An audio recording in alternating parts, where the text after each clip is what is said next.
Buenos días, mi nombre es Silverio Torrealba, soy doctorante de Derecho Internacional en la Universidad Nacional Experimental Ezequiel Zamora. En este momento voy a hacer una intervención sobre el constructivismo, las relaciones internacionales y la influencia en el ámbito nacional y las políticas de Estado. Ahora bien, el constructivismo y las relaciones internacionales han dejado de ser una teoría nueva. Ya forma parte de la gran mayoría de los cursos de grados relacionados en esta disciplina, que suelen ocupar un capítulo obligado en los manuales de distintas universidades para dar una teoría diferente a la clásica. De esta misma manera, las universidades adoptan estas perspectivas fundamentalmente como marco teórico. De hecho, el constructivismo recientemente cumplió 2 décadas de desarrollo. Si tomamos la fecha de aniversario simbólica de la publicación del texto científico,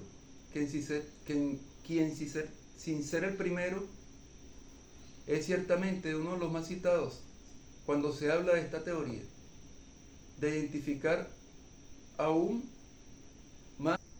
Ahora bien, buscando una definición de constructivismo, paralelamente hablando, tanto la participación y reseña como aquellos que desarrollan el argumento empírico a partir de las herramientas conceptuales y los supuestos del constructivismo suelen incluir una o varios párrafos exponiendo la premisa central de esta teoría.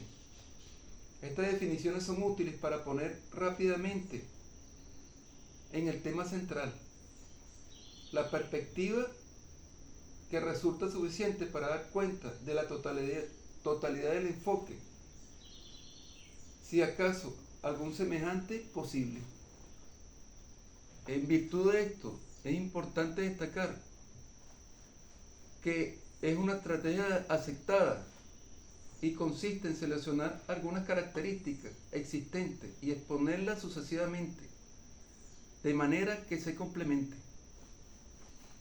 Ahora bien, según Richard Prix y Christian Reus, 1998, definen el constructivismo a partir de la selección de 3 supuestos ontológicos y centrales, que esta teoría asume sobre la vida social, su impacto sobre los aspectos de la política internacional, la importancia de las estructuras normativas, de las ideas nacionales, al igual que las estructuras materiales.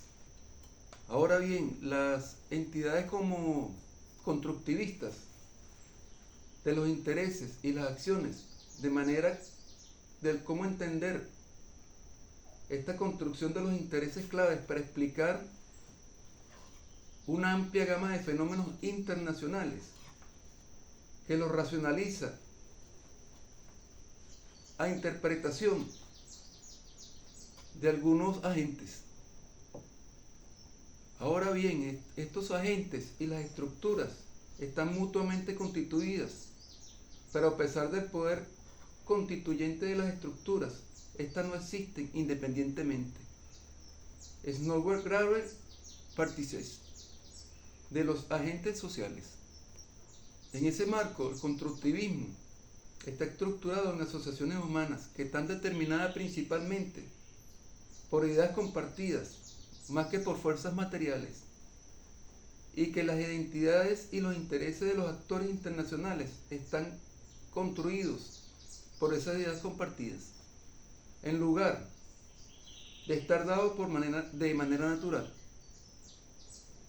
El primero representa el enfoque idealista sobre la vida social, opuesto a la visión materialista, basada en la biología, en la tecnología, en el ambiente, mientras que el segundo es el enfoque holístico y estructuralista, al poner en énfasis en los poderes emergentes y las estructuras sociales, como lo opuesto de la visión individualista, que supone una estructura social y son reducibles a los individuos. Mientras Wayne pone énfasis en los efectos constitutivos de las estructuras sociales, sin embargo, Audrey Klein y Cecilia Links, 2007, centran su atención en la idea constructivista de la centralidad de las agencias y vidas sociales.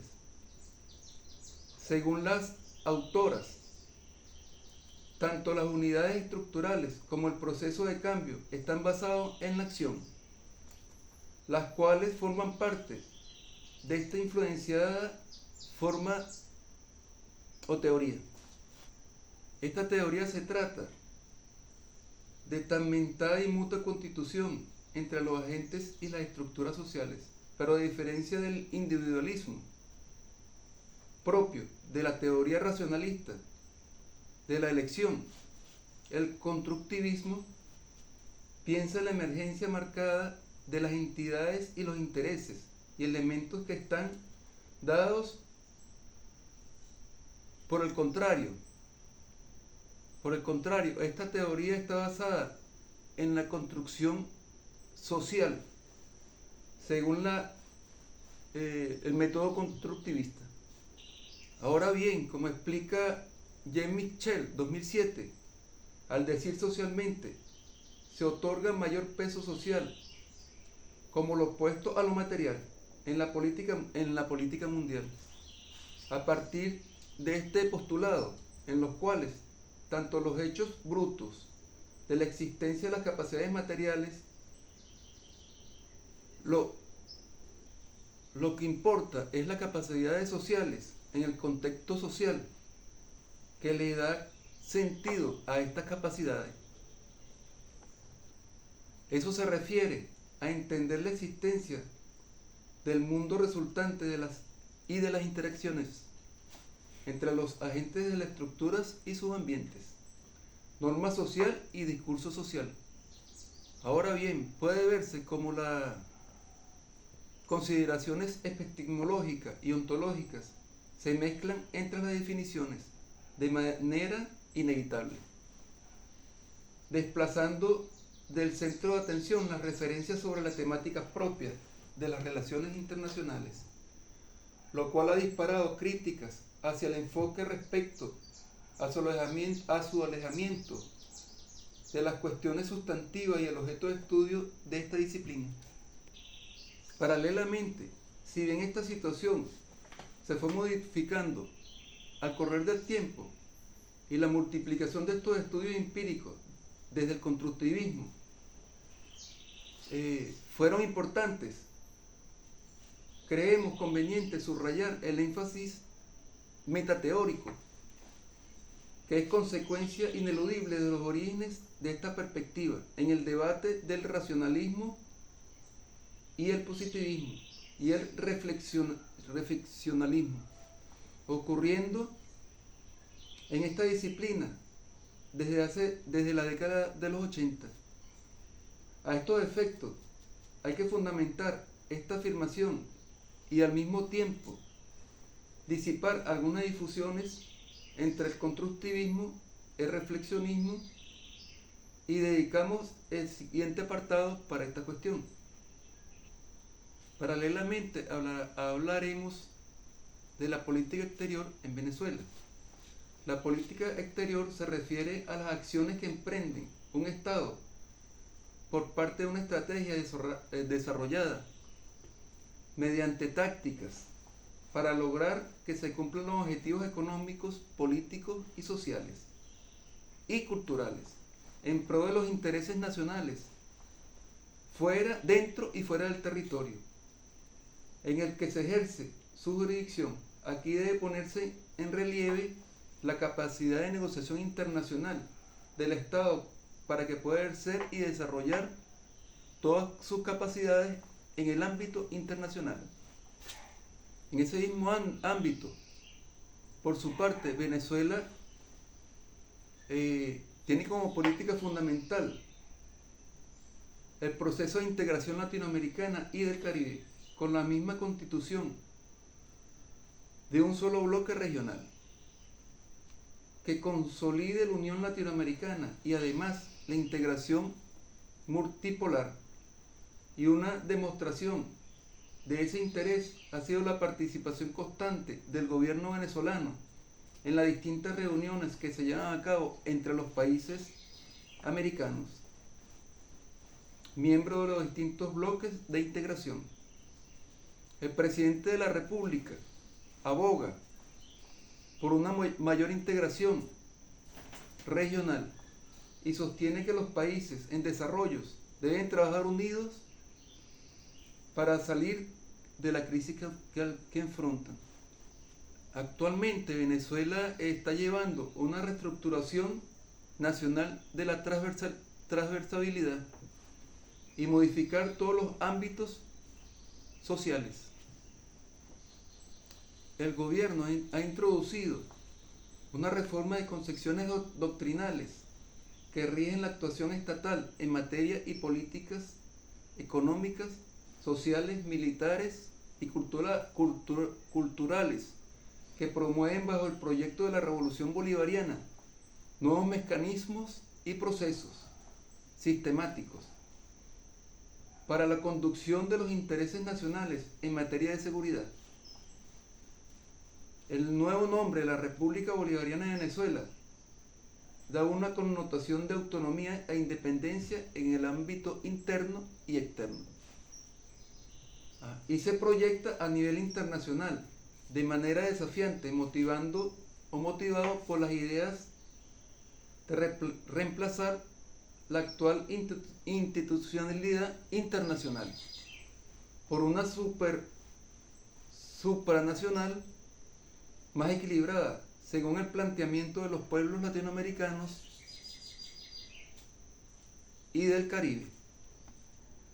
Ley Orgánica de Seguridad de la Nación de Venezuela. La Ley Orgánica de Seguridad de la Nación, decretada por la Asamblea Nacional de la República Bolivariana de Venezuela, estipula: la seguridad está fundamentada en el desarrollo integral y es condición de garantizar el goce y el ejercicio de los derechos y garantías en los ámbitos económicos, sociales, políticos y culturales, geográficos, ambientales y militares. Dentro de este sistema democrático, participativo, libre de amenazas a su soberanía, integridad del territorio y además de sus espacios geográficos. Ahora bien, Venezuela se transforma así desde un Estado pro status quo, el cual está conforme con el funcionamiento del sistema internacional y el rol que cumple en el concierto de las grandes potencias, a un Estado revisionista del sistema internacional, que trata de cambiar no solo la correlación de fuerzas, sino los conceptos reales del juego y funcionamiento de la política internacional. Desde dicho revisionismo del sistema internacional ha logrado reunir elementos de poder con sus ideas y manejos de la política exterior, con gran influencia económica y petrolera, para confrontar e intentar cambiar las reglas de juego y la estructura de liderazgo de los Estados Unidos y por ende los intereses mismos de nuestros vecinos como Colombia y Guyana. Cabe destacar que el rol que cumple la implementación y la ejecución de la política exterior de la compañía Petróleos de Venezuela, PDVSA, verdaderamente es la bisagra entre los postulados ideológicos y económicos del régimen. Desde el gobierno de Venezuela propone una alternativa antiglobalización, antihegemónica de los estados, y propone un cambio de orden internacional para pasar de la unipolaridad a la multipolaridad. Es decir, que la hegemonía de los estados poderosos pasen a segundo plano y que haya una fuerza multipolar en el mundo. La política exterior venezolana ha sido orientada hacia una dirección radical en el marco de la promoción del socialismo del siglo XXI, cuestión que ha acrecentado con más ámbito en los años del 2007, esos años que se conoció un documento del gobierno del presidente Hugo Chávez Frías, titulado Las líneas generales del Plan de Desarrollo Social de la Nación 2007-2013. Según el plan, se pretende neutralizar las acciones del imperio y fortalecer la solidaridad entre las naciones. Este plan de gobierno plantea la conducción multipolar de la política mundial y está basado en la creación de bloques de poder. Con respecto al trabajo que estoy presentando, es muy importante resaltar el ámbito nacional para fortalecer los distintos convenios y pactos internacionales para tener una soberanía de la nación.